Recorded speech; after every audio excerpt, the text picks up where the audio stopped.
Hi everybody, welcome to Legal बडी।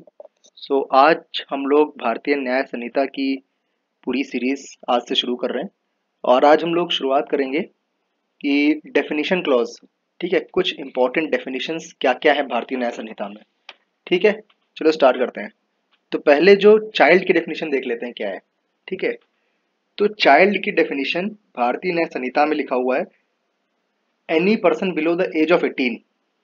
कहने का मतलब है कि कोई भी मनुष्य जो 18 साल के नीचे है, दैट इज अ चाइल्ड। ठीक है, कुछ एक्ट्स में आप देखेंगे कि एज जो है वो 21 है, लेकिन एज फार एज भारतीय न्याय संहिता की बात करें तो 18 साल।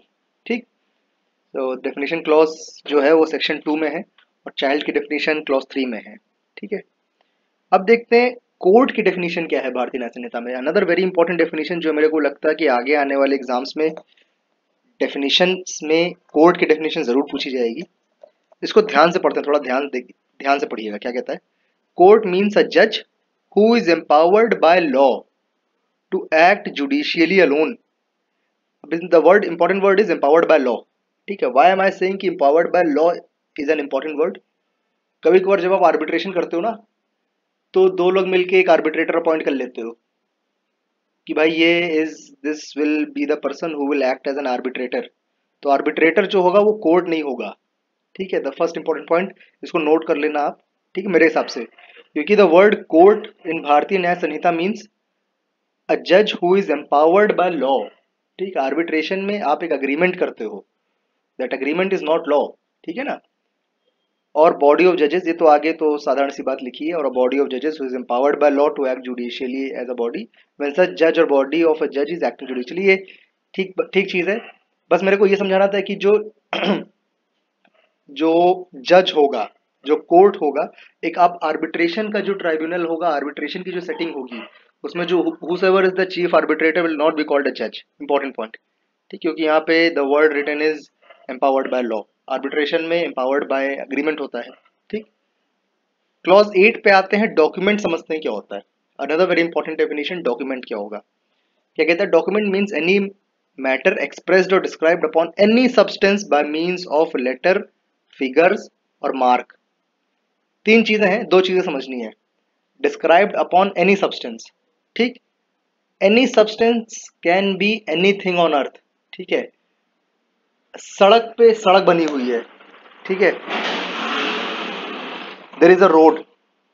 उस रोड पे आप कोई लेटर बना देते हो, कोई फिगर बना देते हो, या कोई मार्क बना देते हो। ठीक है, उसको याद कर लेना आप, LFM, लेटर, फिगर, मार्क। ठीक है, तो that will be considered a document. अगर कोर्ट में उसकी रेलेवेंसी अगर रेलेवेंट हुआ तो that will be considered document. Document क्या माने, वो सड़क डॉक्यूमेंट मानी जाएगी। ठीक है ना। अब लेट्स से कि एनी रैंडम थिंग, कोई दीवार है, दीवार पे कोई लेटर बना दिया गया, तो दैट दीवार will be considered a document for that particular case. ठीक है, और यहाँ पे इन्होंने इलेक्ट्रॉनिक और डिजिटल रिकॉर्ड को भी इनकलकेट कर लिया है, इंक्लूड कर लिया है डॉक्यूमेंट में। ठीक है, तो ये कुछ इंपॉर्टेंट डेफिनेशन है। जेंडर की डेफिनेशन में इन्होंने क्या कराया है कि मेल, फीमेल और ट्रांसजेंडर भी डाल दिया है। अगर आपको भारतीय न्याय संहिता में कहीं भी ही लिखा हो, HE, तो उससे आप ये ना समझिए कि सिर्फ मेल्स की बात हो रही है, सिर्फ पुरुषों की बात हो रही है। Always keep this in mind कि whenever he is written in Bharatiya Nyaya Sanhita, that means it includes, I should not say it includes, but it means male, female and transgenders. ठीक है, अब इंजरी पे आते हैं। इंजरी क्लॉज 14 क्या कहता है, बहुत अच्छा है इसका, अच्छा इंटरप्रिटेशन निकालता हूं मैं। इंजरी देखिए क्या लिखा हुआ है। Injury means any harm whatever illegally cause to any person in body, mind, reputation और प्रॉपर्टी। अब वर्ड ये यहाँ पे देखिए, दो इंपॉर्टेंट चीज आपको ध्यान रखनी है। The first word is illegally caused. Illegal का मतलब ये होता है कि या तो कानून में कहा गया था आपने नहीं करा उस, या तो नहीं कहा गया था आपने कर दिया। ठीक है ना। अब पुलिस वाला अगर किसी चोर के पीछे दौड़ रहा है, ठीक है, जब फिल्मी थोड़ा सा इमेजिनेशन जाते हैं, और वो पीछे से गोली मार दे उसको रोकने के लिए। ठीक है, तो इसमें पुलिस के पास पावर होती है कि एब्सकॉन्डिंग प्रिजनर को रोकना है। ठीक है, whatever they have all the powers. अगर if they are doing anything that is well within their powers, तो वो और उसको एक्सरसाइज करने में इंजरी हो जाती है, that will not be cause an injury under भारतीय न्याय संहिता। ठीक है, आप समझ रहे हैं बात को। अगर प्रिजनर जो भाग गया है और पुलिस के पास पूरी पावर है कि उस प्रिजनर को रोकना है, ठीक है, तो लेट्स से कि अगर कोई कानून है कि उनको गोली चला के उस प्रिजनर के पैर पे गोली मार दी और वो गिर गया और उसको रोक लेना, तो if that thing is authorised by law और वो अगर कर देता है और उससे इंजरी होती है, ठीक है, उससे चोट लग जाती है, that will not be called as an injury.